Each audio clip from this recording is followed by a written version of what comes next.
All right, here's deployment. We've got the settlement in the middle here, the deployment / the table. Settlement in the middle here, the way it worked is he's attacking my settlement, so I set up the settlement and the terrain with I had to set it up, kind of evenly. And then he can deploy on either side of the village or the settlement. So he's got a couple guys over here, this lone assassin out in the middle of freaking nowhere. And then what is the thing called? Storm Talon. Storm Talon. Yep. Storm Talon. Those two are from his strategic reserve. And then he was attacking my settlement, and I had a fortification in it, which you see the plasma obliterator. That's right. And you can see my troops, the Death Guard, or the Evil Plague. Do you get it? Do you get it? Yeah. Deployed here in the middle. Got my Chaos Cultist, 1 unit of them, and then the Chaos Lord and the Noxious Blightbringer. I have 10 Poxwalkers and 10 Chaos Cultists in the Obliterator, and then my Chaos the Plague Marine squad with 2 Blight Launchers and a Plasma Gun in the Rhino, and my Hellbrute with the Multi-Melta there, and then just I'm going to have to get back to you on the Chaos Lord, what he has, because he's got something else, but it's in my notebook somewhere. And then so Kyle, why don't you go ahead and... So I've got my 5-man intercessors. Yep. That's it. They're boring. I have my Redemptor Dreadnought. He's got the heavy Onslaught Gatling Cannon and an Onslaught Gatling Cannon and Icarus Rocket Pod and Stormbolters. And then here we have Hellblasters and Redmond Boyle. Redmond Boyle. A Primaris Captain in Gravis armor. And on the other side, we have my lovely Vindicare Assassin. Nice alternative model there. And a Storm Talon with...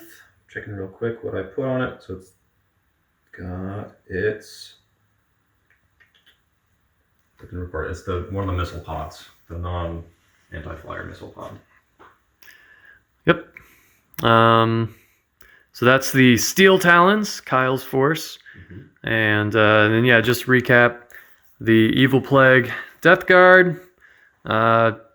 Overall, I have 2 units of 10 Chaos Cultists. 1 unit has a Heavy Stubber. The rest of them are just pure autogun vanilla. 10 Poxwalkers, 10 Plague Marines, 2 Blight Launchers and Plasma Gun inside the Plague Marine squad. And then Rhino and Hellbrute with Multi-Melta and the Plasma Obliterator. All right, on to turn 1.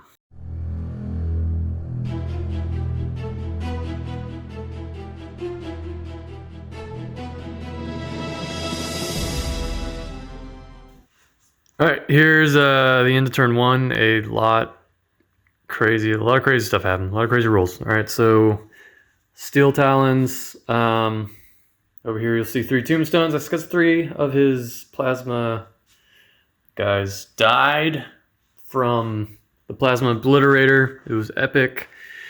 My Multi-Melta failed completely. And I forgot about a stratagem because I totally would have done it. But I was able to waste at least one of his intercessors? Intercessors, yep. Yep. And then you'll see a bunch of these tombstones. And you might remember all the Chaos Cultists that used to be there. Well, now they are in the ground. They're dead. So that was fun. And then, so fire from mainly the Storm Talon. Storm Talon. Yeah. Fire from that knocked the Plasma Obliterator down to 13 wounds from 20. Then the assassin looked upon the great vastness and brutality of Burgle von Nurgle, who is my leader, my warlord, and stuttered. And he rolled many ones after rerolls, after command points. So it was great. That's turn 1. On to turn 2.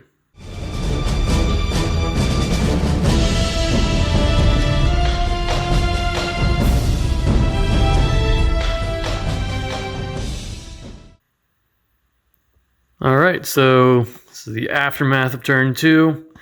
I'm the attacker, so I went first, and I kind of bumped my Hellbrute back a little bit, moved these guys back a little bit, and then moved that Chaos Rhino up. And yeah, shooting.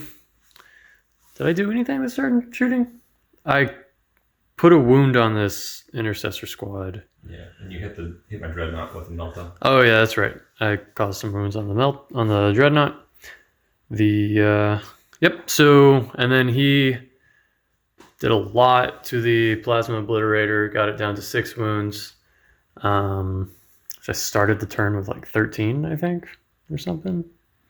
18? I've been doing a lot of damage with the Hellblasters to it, surprisingly. Yeah.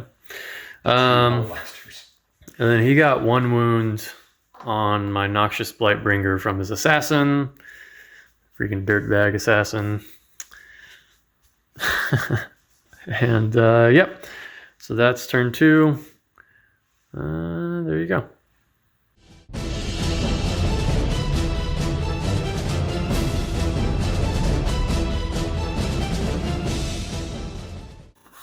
All right, turn 3 recap.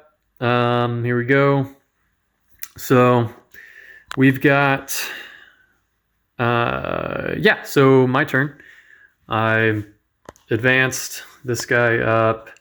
I moved my HQ dudes around. Well, my character guys around.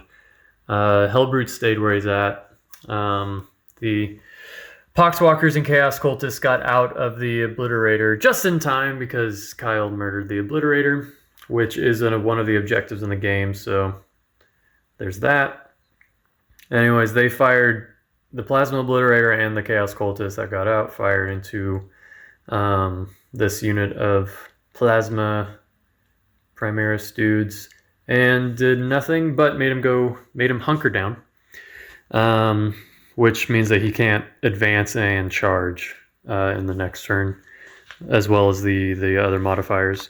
Then he moved his guys up, but I was able to... Who got that one guy? Was that there before, or was that this turn? What was this turn? Who did that? That's a good question.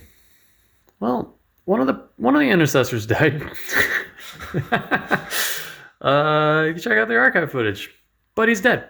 So there's that. And then, yeah, Melta from Hellbrute hiding behind the mushroom hut. Freaking got his pretty boy down to four wounds. Anyways, so that... Oh, yeah, and then the Vindicator Assassin... Vindicator. Did it again. Piece of shit. Rolled a 1.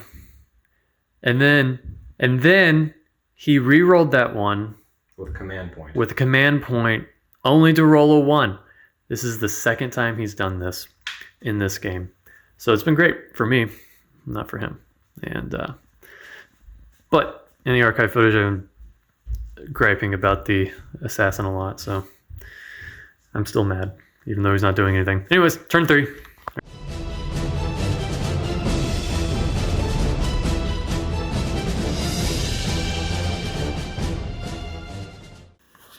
All right, so end of turn 4 and the end of the game because Kyle has withdrawn. Basically, strategically, the units that are below 50%, then you roll for them, right? We'll get to that later. Yeah. So, but anyway, some dudes could die from like kind of like a sweeping advance idea, or like routing the army type of thing. All right. So, but he's left, so I win the game. The evil plague has withstood the steel talons. All right, so as you can see, his pretty boy, Dreadnought, Redemptor Dreadnought is dead. My Hellbrute peeking around the mushroom thing smoked him, so that was great. Over here, my Plague Marines got out, fired in, and killed all but 2 of the intercessors, and then charged in and killed the last one. And then fire from the Storm Talon killed 1 of the Plague Marines there. 2. 2? Yep, killed 2 of them. Oh, yep, 2. If you haven't noticed, if you see the gravestones, the color of the base depicts which side lost which side the death belongs to, whatever. Anyways, yeah, and then just like shot in with a Noxious Blightbringer, did nothing, and I forgot to shoot with the Chaos Lord. His Vindicator Assassin over there had some line of sight, and on the Hellbrute, that's right. Couldn't see the characters. Line of sight on the Hellbrute, and failed again, a 1, and he was not willing to spend the CP to re-roll that. But yeah, no. And then as you can notice, as you see here, there's tons of gravestones, tombstones, because my Poxwalkers and Chaos Cultists got out of the about to blow up Plasma Obliterator to just get absolutely mowed down. By 3 Marines. By 3 Marines, yep. So, Poxwalkers, there's only 2 guys left, and then there's only 4 Chaos Cultists left. But other than that, I denied him from being able to contest the church, basically, realistically, and yeah, so he called it. And also, again, there's strategic implications of this game, so he had other reasons to call it as well. Anyways, that's a wrap. All right, hey, well, that was our game, and that was a very interesting game. Yeah. Yeah, so we've got, as you can see, if you saw, we were using little tombstones to indicate where dudes fell in battle. Yep. These are all my tombstones that I acquired. Those are the ones I gave him. So you can see, I came to the battle with so many more models, but I also ended up with proportionate amount of tombstones. Yeah. Which is also interesting too with the strategic bit. You can see in the archive footage we go into it. There's post-game implications on the strategy level. So like we roll for all of these tombstones essentially, and there's a chance for like infantry on a 5-up. On a 5-up, they don't come back. They're just dead. For instance, my force now looks like this. Yeah. Yeah, and then I lost 6 Chaos Cultists overall, and then 4 Poxwalkers, and then 1 Plague Marine. So, ratio-wise, not nearly as bad. Yeah. Yeah, like 1 Intercessor is probably worth 3 or 4 Poxwalkers and or Cultists. Right. Yeah. Yeah, just the weaponry. Wound-wise, obviously, is worth 2, but then the weaponry difference. So the battle. I started that out with a nice little split on my forces.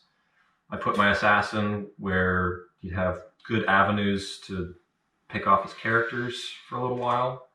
I hate that thing. I hate it. I tried to get my my troops, kind of close to the church there, where there was that other strategic objective to be captured. Yeah. I think one thing I went wrong with there is I split that side. I think I needed to keep the captain closer. He was too far from the objective, because I eventually got him in. Mm-hmm. But part of the reason I withdrew was because he was just too far. He can't move fast enough to get there to kill enough guys to win me the game. My intercessors got wiped out. They lasted a good amount of time though. I made a mistake with my dreadnought. I didn't choose to shoot at your Hellbrute that one last turn. Yeah, my Hellbrute for sniping around the corner. And I probably could have killed it. Instead, I chose to try to pop the Rhino. Yeah. Try to slow down your Marines, and that was a huge mistake. That was one of my reasons for throwing the Rhino out there. I needed to get the Plague Marines in, but I also wanted to give you more of options to shoot at, so that you would potentially not... Because it was between the Hellbrute, the Plasma Obliterator, or now the Rhino coming out. And so I was hoping hey, either that or that. I did not want you to kill the Hellbrute. Yeah. I was surprised how well my Hellblasters did against the Obliterator, especially after losing 3 instantly. Yeah. They, those last 2 dudes, they survived the whole game. Yeah, they did. Well, and I also was not as worried about that squad once I smoked those 3 dudes. Right. You kind of lay it off of them. Yeah. The Storm Talon did work. It did. And I was a little disappointed. I kind of wanted it to draw some fire. I wanted you to try to shoot it at least once. Yeah. Couldn't bait you into it, though. I think if you didn't have the Storm Talon, if you didn't bring that in from strategic reserves, then you would not have killed the Plasma Obliterator. No, I would not have. There's no way. So, because you would have had way too much for me to kill your dude with. Yeah, my Dreadnought would have been the next option to deal with it. Yeah.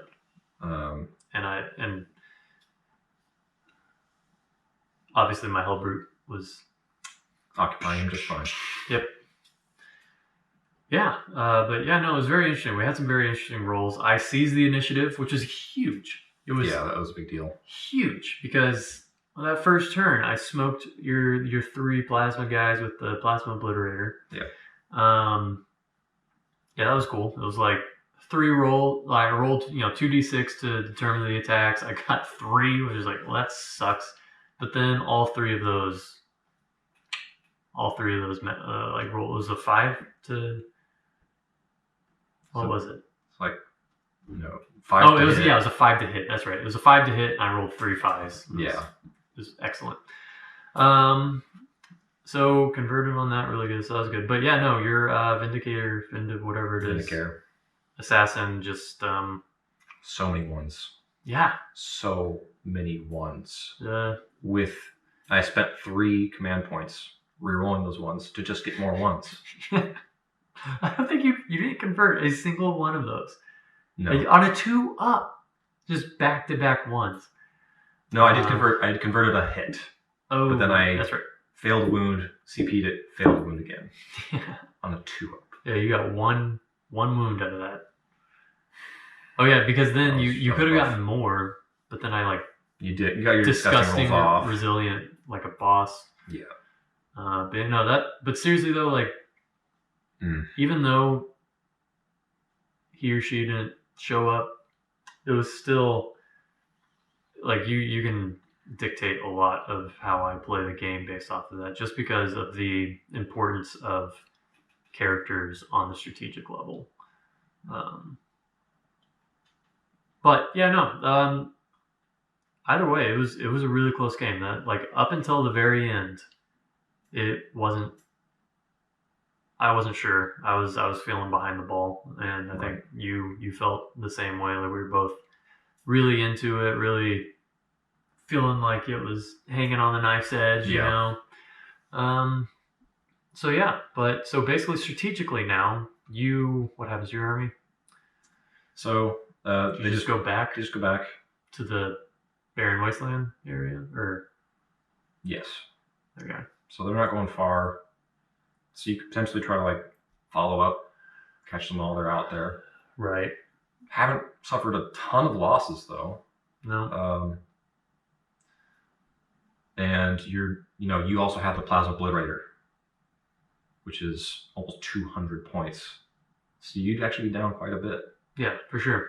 So it's, maybe you go for it, maybe you don't. The Storm Talon and the Assassin are now attached to this army, which I kind of wish the Assassin was. I kind of wish the Assassin was off spying still, but that was rough. Yeah. Yeah. I mean, for me, that was a huge win, just because if you had won and pushed me out of that, then that would have really, really, really, really screwed over my economy and everything I had going. I didn't have another army in position. Yeah, you probably would have taken more casualties. Which would have probably emboldened me to try to follow up. Yeah, that could have been the great game right there, Yeah, so anyways, thanks for joining us.